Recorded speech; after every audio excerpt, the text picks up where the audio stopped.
So, welcome to the first ever vlog, training diary video. I don't really know what to call this. The idea is called Spot Me. So the idea is that I'm here to spot you. I'm here to help you with your training. I want to do as much long form content as possible because I just enjoy it. I enjoy it more than Instagram, I think, because there's more room to be creative, for one, but really because I love this because I like to educate, and I think you can't do as good of a job at educating in a 1 minute reel as you can in a 20-minute video. There's just so much more scope to educate properly. But also, just selfishly, it serves as a bit of a training diary and a bit of a lifestyle diary for me, something fun to do. And I have been putting it off for ages and ages. I even gave it a little go. I even started doing something a long time ago. I think I did one episode. But I want to do it properly. And I want to try and commit to doing something a little bit more regular. I don't know how regular yet. I'll figure that out as I go along.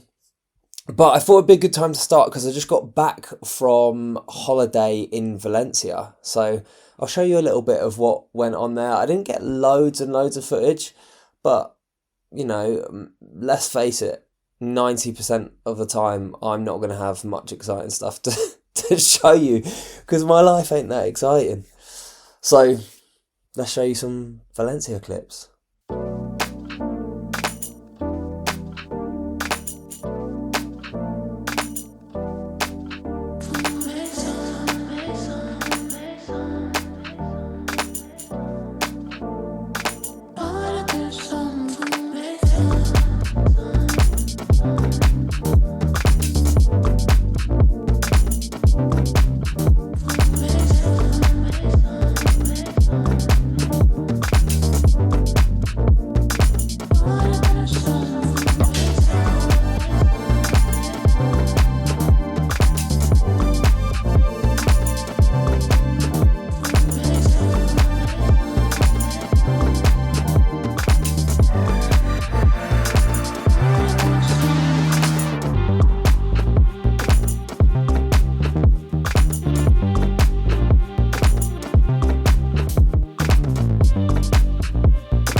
So I hope you enjoyed that. Had a really good time. Me and Ames had a wicked time in Valencia. To update you with where I am in my own personal training journey, I came back and weighed in at around 83 kilos. That is around 182 or 183 pounds for those who use pounds. I don't know what that is in stone.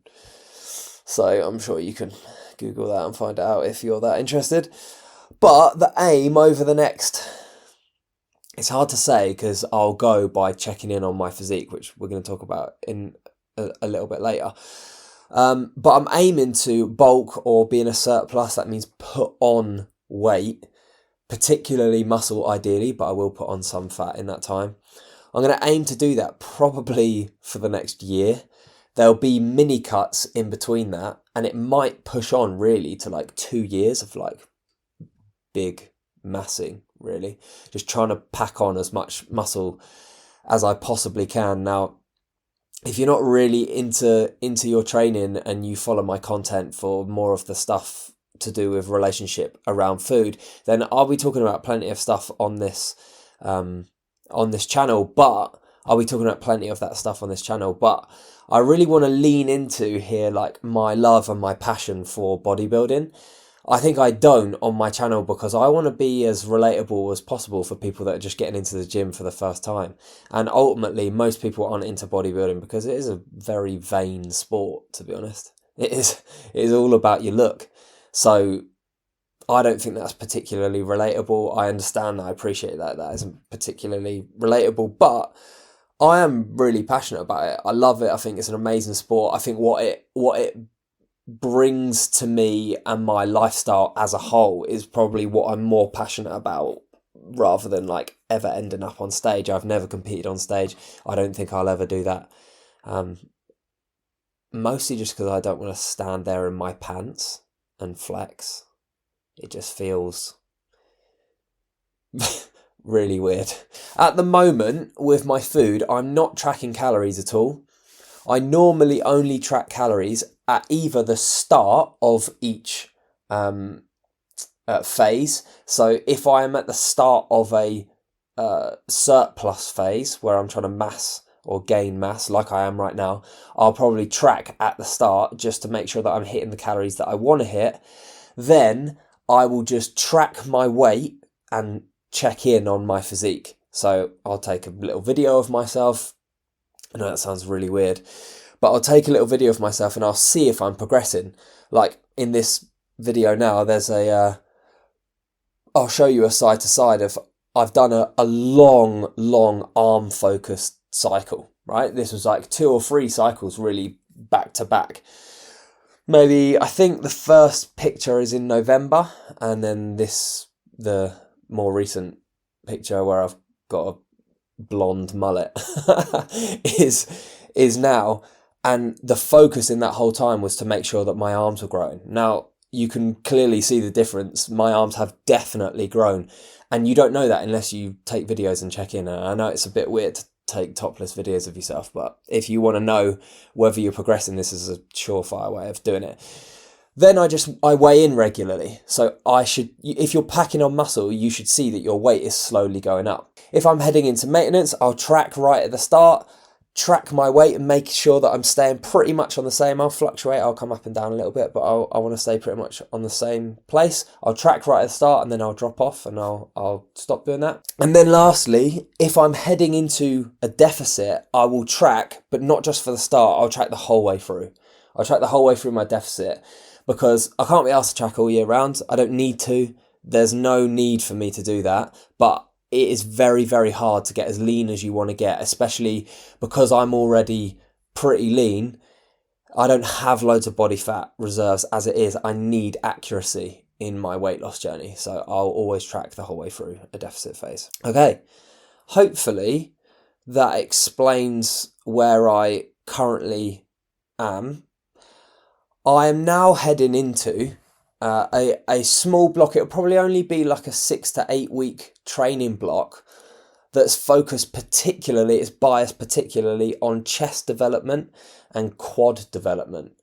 They're the 2 areas that I'm really looking to grow at the moment. It's been a little while since I've spent time on my chest, so that definitely needs quite a lot of work. My back, I spent years really trying to build up my back and my shoulders, and those 2 areas are definitely stronger areas in my physique now, and I really need to get my chest to sort of like catch up a little bit in that sense. And really, I still need more time with arms, but I'd spent so long doing them. Number 1, I started to feel a little bit stale, but number 2, I started to pick up some connective tissue issues. My elbow joints started to feel just a little bit sore. I just spent a long time doing a lot of bicep curls, so I needed some time out of that just to let that connective tissue sort of restore. So yeah, that's kind of where I am right now. Let's run you through a week. I am using the RP Hypertrophy app. As you can see on here, I've got day 1. Now, I don't do like any sort of particular split. I'm not doing like push-pull legs, or I'm not doing like a bro split. I'm not doing chest, back, arms, legs, or whatever split. Like I've literally, this is what everyone should be doing. This is what I do for all my clients. I base my workout and the exercises that I pick and body parts that I pick to work out based on my week, based on what's going on outside of the gym. If you want your gym life and your outside life to marry up well, you need to take them into account when you plan your mesocycle. So first things first, day one, I've got chest. I'm putting chest first in the workout because I want that to be the priority. I'm going to hit it when I've got the most energy to hit it well. So it's chest, back.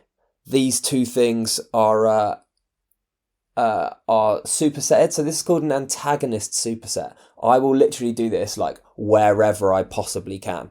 I'll do an antagonist superset, which is where you do one exercise that has a particular body part, then you pick another exercise that's got a completely different body part that it works. So I've got machine chest press on an incline, and I've got machine chest supported row. So one of them is chest, one of them is back, right? That means I can train the chest exercise, and then I can wait 30 seconds till I get my breath back, and then I can go straight over and train the machine chest supported row and work my back. Because normally if you're doing straight sets, so if I was just doing 4 sets of incline pressing, all you end up doing is spending 2 minutes resting, trying to not just get your breath back, but trying to let your chest rest before you do another good quality working set. You can save so much time by alternating and just waiting 30 seconds to get your breath back. But really, my chest is resting the whole time that I'm doing my rowing movement, and my back is resting the whole time I'm doing my chest movement. So there's loads of these that are supersetted. Loads and loads and loads. Next after that, I've got dumbbell press, and that's flat, that's not incline. Then I'm doing single arm leaning pull downs.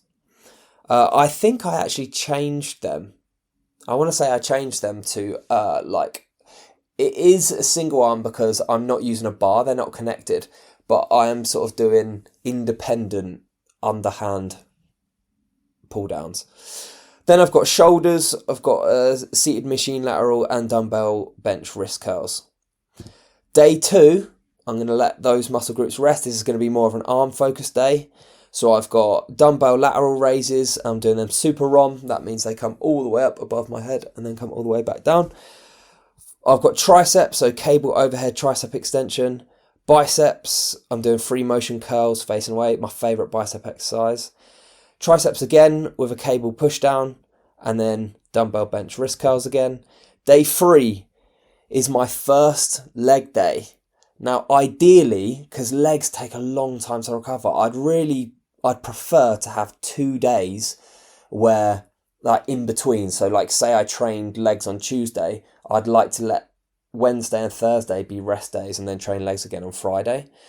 It's annoying that I've got to do a Wednesday leg session, have 1 day of rest, and then do a leg session again on the Friday. But the way my life works, weekends are really busy, so it's not realistic that I could train legs on Wednesday and then do a weekend training session. But Monday and Tuesday I play football, and those are the only 2 days that I can do that. So them two being back to back is already difficult.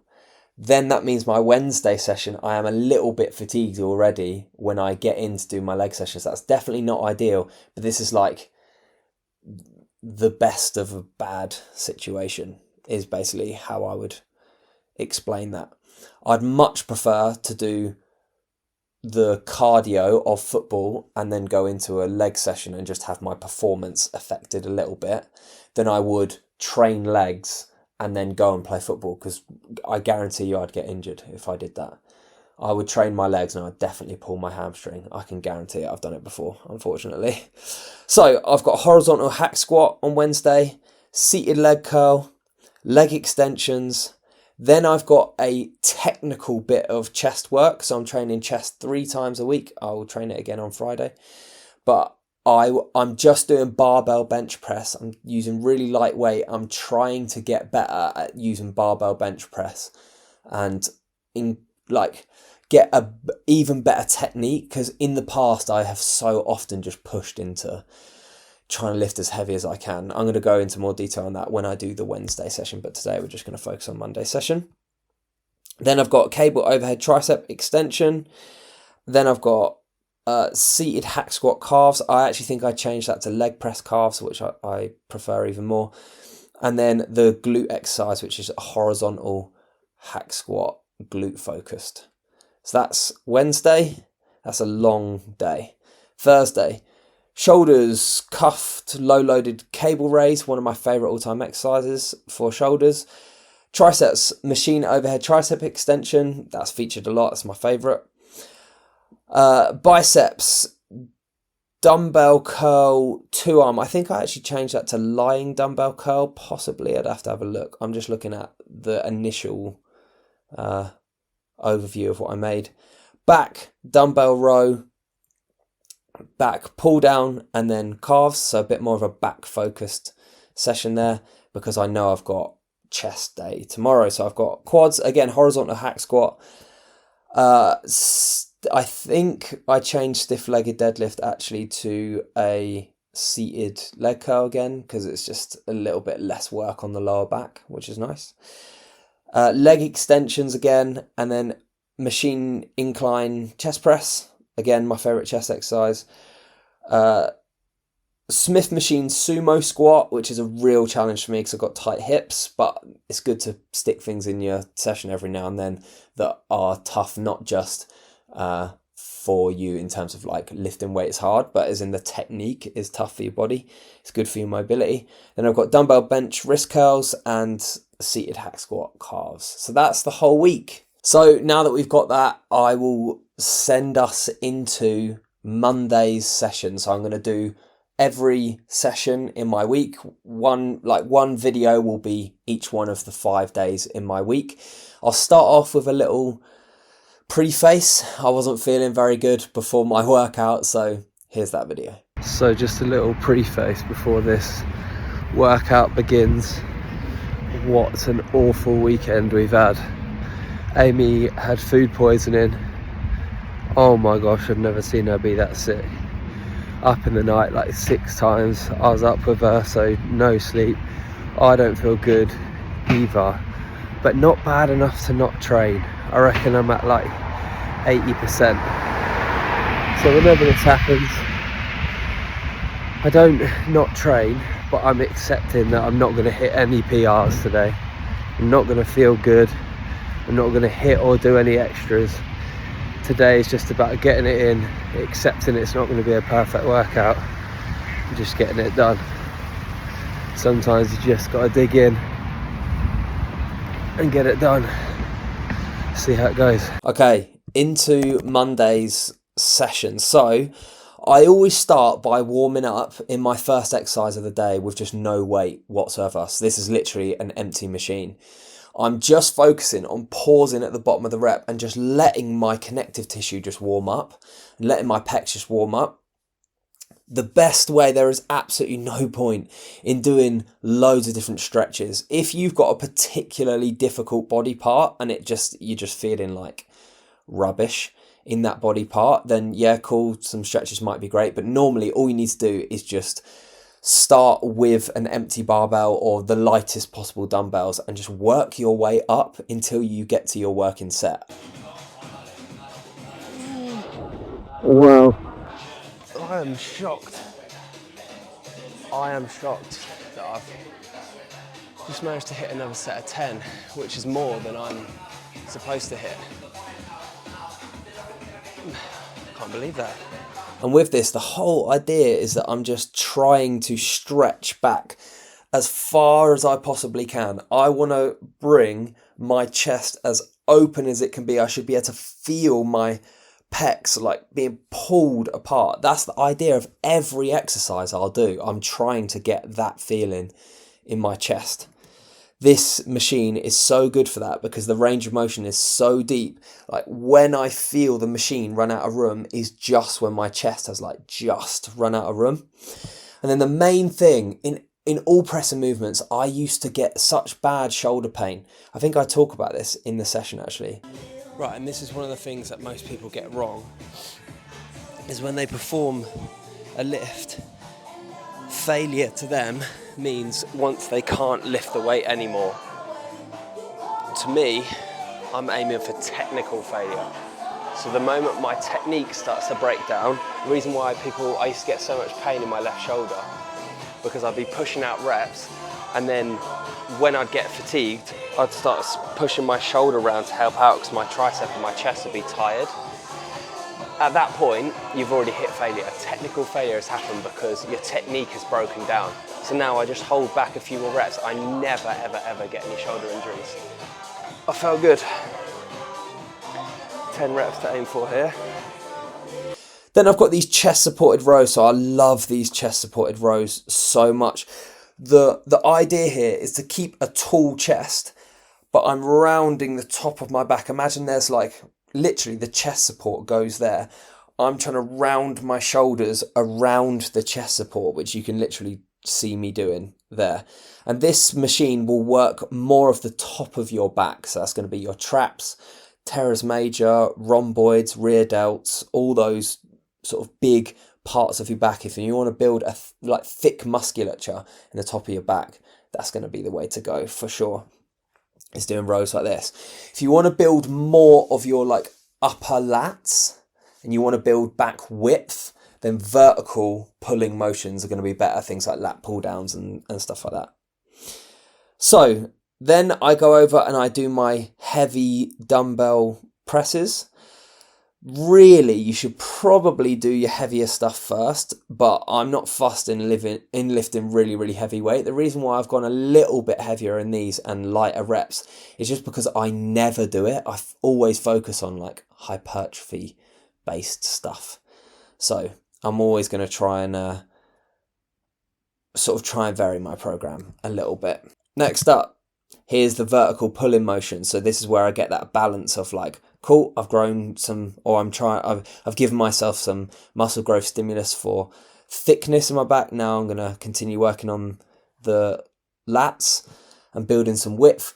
I don't give too many sets to this because I'm already in a pretty good spot with that body part. It's a bit of a stronger body part of mine. So I'd rather give more sets to my chest or my quads in this cycle because they're the two body parts that I'm really trying to grow. Okay. Nearing to the end, so this seated shoulder machine is absolutely wicked. Normally you should hold on to the handles, but I actually find it much more comfortable to straighten out my arms completely. And just the thing that's better about this than dumbbells is as the dumbbells come down, because gravity is working, there's not really much work going on anymore because gravity is pulling the dumbbell down and my arm is going directly down. The great thing about this machine is that it doesn't push down, it pushes in towards me like this. So there's still loads of tension at the bottom part of the lift where my shoulder is most stretched. And lastly, I do loads of these in my cycle. Dumbbell bench assisted wrist curls. Love these so much. If you want to work your forearms and you want to grow thicker forearms, which I don't know about you, but it's no good having big arms, but having tiny little forearms because it just looks a bit weird. Especially sticking out the bottom of an oversized t-shirt sleeve, which is a problem I have right now, which is why I'm doing so many bench assisted forearm curls. The reason why I really like these is because you can really let it roll out to the end of your fingers. All the muscles for your forearms are contracted by your fingers. You can literally feel it if you put your fingers on the inside of your forearms and then wiggle your fingers, you can feel the muscle moving. So getting this to happen, letting the dumbbell really roll out to the end of your fingertips is going to be really beneficial. All right, let's see how I felt at the end of that session. Well, I am shook. I was fully expecting to have an awful session there. To be fair, I did sleep well last night, but the night before, Amy, I have never seen her that ill in my entire life. She was sick like 100,000 times. Amy's my wife if you're watching this and you don't know who that is. So awful night's sleep then. And then before she was ill, she kind of came in and stole my thunder. Like I was already feeling pretty rubbish. And I woke up this morning feeling a little bit better, but still not great. I've just gone in the gym and hit more than I was expecting to on at least 3 exercises, and then hit my expected reps on every other, on every other set, which that just doesn't happen when you're feeling really rubbish. I fully went in expecting, sort of, I'd made my peace with the fact that I wasn't going to have a great session, but I was like, look, I'd rather get it in now than have to push it back to later on the week. When you're doing 5 workouts a week, there just isn't loads of time to just keep pushing workouts back and putting them off. So I just got in there, and I'm really glad I did now. I think partly why I've PR'd would be because the week before was my first week of the cycle, and I'd taken a full week off before that. And the full week off, when you come back in, you are a little bit weaker. You lose the ability just slightly to produce as much force. But the way I see it is it's like 1 step back to take 10 steps forwards, right? I get a good quality week of rest, and I might get a little bit weaker, but that good quality week of rest is gonna allow me to get 6, 7, maybe even 8 weeks of great training in, feeling really recovered. So I'm happy with that. Now, I'm gonna try, and Mondays is always my content day, so that's where I spend all day editing content for the week. I try and do it in big batches so that it's not spread out across my week, and then I can give the rest of my week completely to clients, which is the most fun part of the job. But yeah, let's see, hopefully I can get all that done today, and then we're good for the week. Good start to the day. Cool, so you can see that I was feeling pretty good. Kind of surprising that I was feeling that good. I'm happy with it. I'm happy with that session. And this cycle's been really fun so far. I'm hoping that it's going to be as beneficial as my arm cycle, because I really can see a big difference there. So hopefully that's going to be the case. I definitely think if you're a beginner and you're watching this, you will get better and better and better the longer that you train, of knowing when to push through when you're feeling pretty crap and when to stop and not train. As you can see by this session, it was a great thing that I got in there and trained. It takes a while to figure that out, but you'll get there. Just keep training. Okay, that brings us to the end of this video. I hope that was entertaining for you. If you found it helpful, please like and subscribe. I think I'm supposed to say. That feels awkward and embarrassing, but there we go. If you did like it and you want to share it and tell a friend, then I'd appreciate that. It'd be really cool to build a bit of a community on here. But ultimately, if no one watches this, it serves as a great training and, like I said, lifestyle diary. Just it'd be fun to look back in 10 years and see what I was doing with myself. Anyway, have a great week. See you guys soon.